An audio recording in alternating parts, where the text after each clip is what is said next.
Would you rather imagine that you have written a book and you have to hide that book somewhere so that it will be never found until every name in the book has died, okay? Every single real-life person in the book is based on it. The book, and they have to be dead by the time the book gets found. So, a few decades to be safe, but the book has to be found eventually. This is, of course, because if you publish the book before the Emperor has died, he will have you tortured. You see, this was the exact situation faced by Roman historian Procopius, who wrote several books in his lifetime, except the Roman Emperor, Justinian, was effectively staring over his shoulder the entire time he wrote his books, more or less. So, those books are of course going to be extremely biased in favour of Rome, and Justinian particularly, and Justinian's favourite general, Belisarius. So, Procopius decided to write a book exposing all the lies he'd been forced to tell, and he titled his book Secret History. Now, I should mention it. Secret History is by no means an unbiased, truthful account, okay?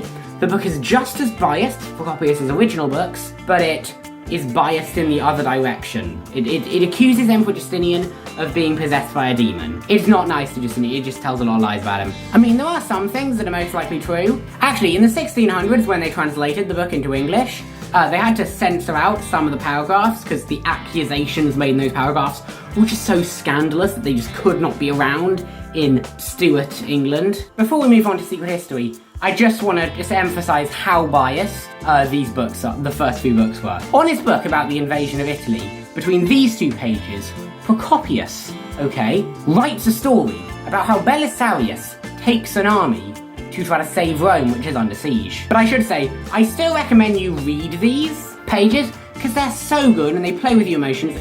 They take you on an emotional roller coaster. It's amazing. If I was ever asked to write a film with a fight scene in it, I would write these pages as the fight scene. This is amazing. So please, if you don't want to have spoilers, skip to this timestamp. Isaac is specifically told not to leave the city, but still goes on an attack. The general who they are trying to save, who's trapped in the city, has a financial incentive to keep the siege going, so he refuses to help with the siege, and he even, because he's the only one who still has any grain in the city, so he's making buckets of money selling it, and while Belisarius concocts a genius plan to save the city, another general can't even bring his troops into battle. Do you see what I mean there? It seems like everybody in that battle was stupid except for Belisarius, and that almost certainly means the details are exaggerated. Now, these pages are based on a true story, as is the entire book. It really does make you think of every time that you were in a group project and you got paired with the most incompetent people you've ever met. Back to Secret History.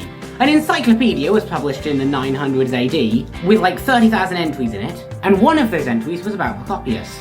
And it mentioned that Procopius had written a book titled Anecdota. So, back to the original question. Where did Procopius decide to hide the book? Send it to myself using the postal service. Now the one suggests putting it in a time capsule. I then inquired as to where you would hide it. He said, the museum. Once again, the British Museum didn't exist at the time, but he didn't know that. It's my fault for not explaining. Send it into space. I mean, that's not really possible. Eat it. It's kind of the funny thing I would say. And finally, put it in a safe with a timer, which is still my favourite idea. That is the best idea yet. Apart from the time capsule one. The time capsule one is also okay.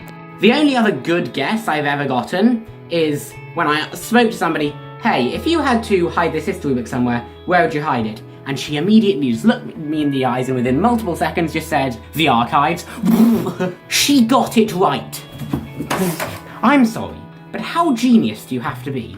Okay, to just be asked the question, where on earth would you hide this book so that nobody would find it for 50 years? And just say, the archives? And she acted like it was obvious. And she was actually pretty much right. Of course, Anecdota has been known about since the 900s AD because of that encyclopedia that got published. But in the 1600s AD, about 1620, somebody stumbled upon a copy of Secret History by Procopius in the archives of the Vatican. Now, of course, this could be made up, but apparently this is, quote, almost certainly legitimate. But of course, let's remember, if 90% of historians think something is legitimate, that's the equivalent of saying 9 out of 10 doctors recommend. However, the question I'm more curious about isn't whether or not it's legitimate, it's if it is a legitimate copy of Secret History, how did it get to the archives of the Vatican? Most historians believe that Secret History was written in either 550 AD or perhaps 558 AD. Now, Procopius likely planned to wait for Emperor Justinian to die die and then published the book. However, while we don't know the exact date that Procopius died,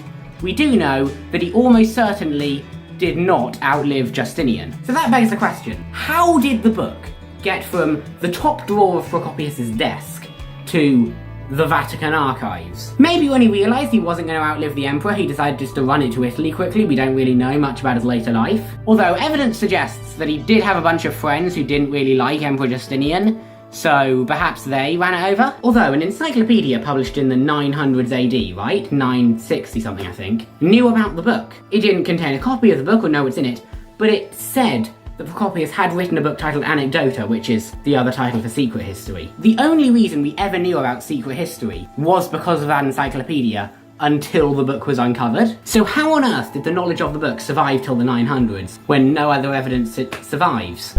We have all of human history on tape right here, and just in case this is it for you, I'll let you sneak a peek. What do you want to know? Wow, I can see anything? Yes, it's a big decision.